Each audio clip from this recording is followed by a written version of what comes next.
ఈ ఏడాది చాలా హాట్. అవును, మీరు విన్నది నిజమే.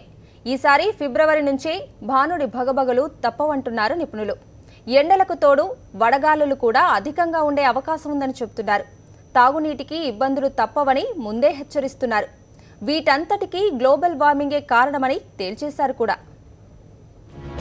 ఏడాది వేసవిలో భానుడు ఉగ్రరూపం దాల్చే పరిస్థితులు కనిపిస్తున్నాయి.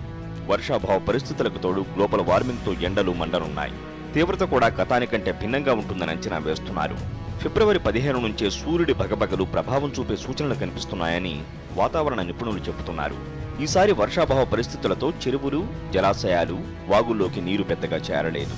అలాగే గ్రామీణ ప్రాంతాల్లో పచ్చదనం తగ్గి భూమి అధికంగా వేడెక్కుతోంది. దీని కారణంగా ఏప్రిల్ నుంచే వడగాలుల తీవ్రత కూడా అధికంగా ఉండే అవకాశం ఉందంటున్నారు. తాగునీటి సమస్య కూడా పెరిగే అవకాశం ఉంది. చలికాలం ఇంకా ముగియక ముందే పలు పట్టణాలు, నగరాల్లో మంచినీటికి కటకట ఏర్పడింది. తెలంగాణ, ఏపీలోని చాలా జలాశయాలు గతంలో ఎప్పుడూ లేని విధంగా అడుగంటాయి.